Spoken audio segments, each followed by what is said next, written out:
Hello and welcome to Gaggia TV. What we're going to be doing today is lubricating your brewing unit. This is something that you should be doing around about every 500 cups. If you have one of the newer brewing units with the yellow parts on it, actually tells you to do this. On the side here it says you should be lubricating it about every 500 cups of coffee. The instruction manual also says or every month. The most important thing to do is to lubricate it every 500 cups of coffee. What we're going to be using to lubricate it is a flat-headed screwdriver, which we're going to use to apply the lubricant, and we're going to be using the lubricant that comes with the machine itself. I got this out of one of our Anima models, and it is the Gaggia food safe lubricant for the actual brewing units themselves. On the newer versions of the brewing unit, and you'll know it's a newer version if it's got yellow plastic, the yellow is a guide to some of the things that actually do need lubricating. If you have an older one that is all black, it's exactly the same thing, it's just that some of the plastic parts aren't coloured anymore. You need to lubricate everything that's yellow, so that's the spindle that goes through the middle here, which is connected to this handle down here. It's the catch just here, and then also there's part of the locking mechanism just here. And you need to lubricate a few other parts as well. The most important part you have to lubricate is this spindle that runs through the center of the machine. To be able to do this process properly, you have to be familiar with operating the brewing unit manually. What I mean by that is getting it from its home position, which is like this, which is how you got it out of the machine, to its work position, which is how it would brew a coffee, normally actually inside the machine. To get it from one position to the other, what you do is you push down this spindle that's in the middle, and then you're going to move the yellow handle across and push it into the brewing unit like that. And as you do this, you'll notice that this flat plate comes out of the side here and moves forwards. And to move it back, you do the opposite. We're going to take this yellow handle, spin it down like that, and then push it so that the brewing unit returns to its home position. Before you lubricate, you should just be relatively familiar with moving it backwards and forwards like that. So you push down the spindle, move the yellow handle to the part there, and then you push it backwards like that. So, we're going to lubricate the various parts of the machine. Ideally, you'll have done this after rinsing your brewing unit. I'm not doing that right now, but there are some videos by Whole Latte Love which show you how to deep clean a brewing unit, and you could follow those. If you do follow those, you will absolutely have to re-grease your machine. If you just rinsed it, you may not need to do it quite so assiduously. So we're going to put a little bit of lubricant on these yellow parts just here. Put that on like that. Ooh. Lubricant is quite viscous.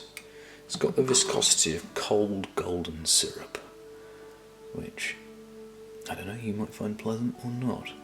I'm going to lubricate this part just here. It's really only where it moves, so for this yellow part just here, I'm going to put some lubricant just right there.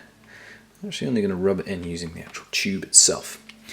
The reason I've brought a flat-headed screwdriver is so that we can apply the lubricant to the shaft here, this spindle that runs up through the center of the brewing unit. I'm going to put a little bit of grease on the actual rotating spindle itself. Many of these parts are lubricated by coffee oils during the natural usage of the machine, but the lubricant is always good to have. It's a food safe lubricant, so getting it on your fingers is okay. I have it on good authority that it tastes foul, so don't lick your fingers when you're done, give them a bit of a rinse. But it doesn't matter if you spill over. It's a water-soluble food safe lubricant. We're also actually going to put a little bit on the inlet valve just here, just on the side of the brewing unit like this.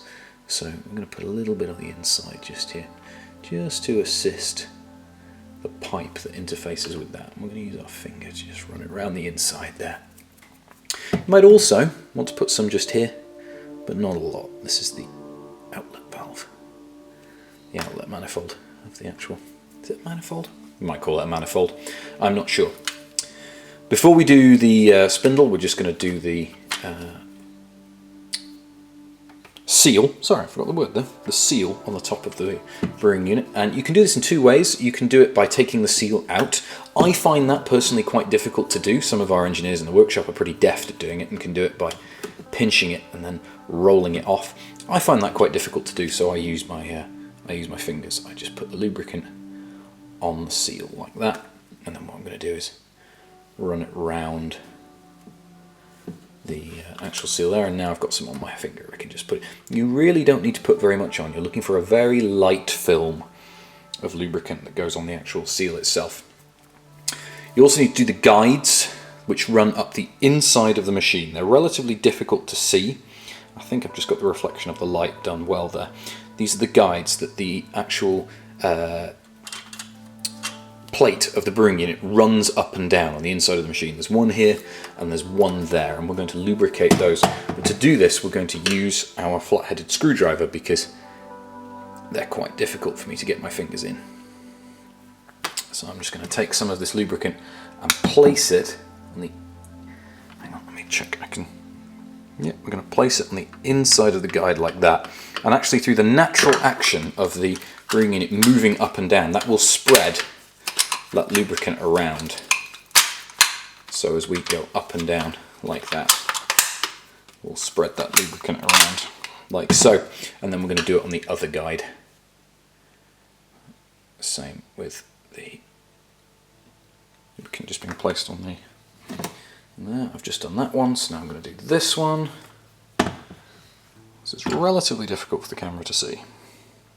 But you place it on the inside of the guide, just wipe it off the top of your flat-headed screwdriver, and then operate the brewing unit a couple of times.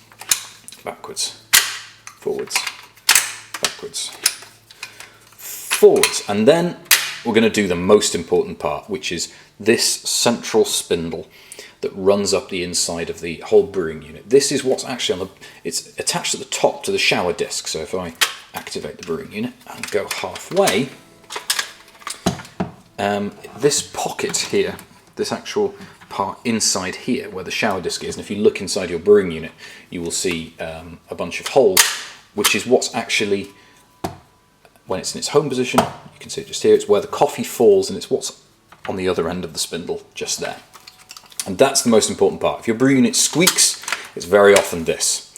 So in order to lubricate this properly, we're going to put it into its work position. So you want it looking like this with the plate holding out the side here.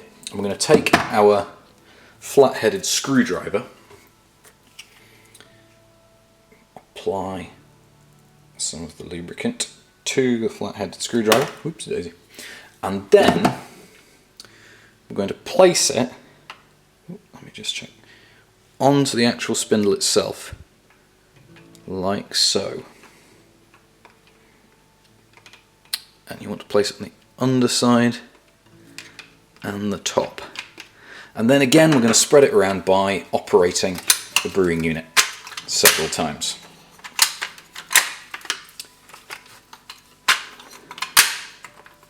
Right then. You will then have very sticky hands.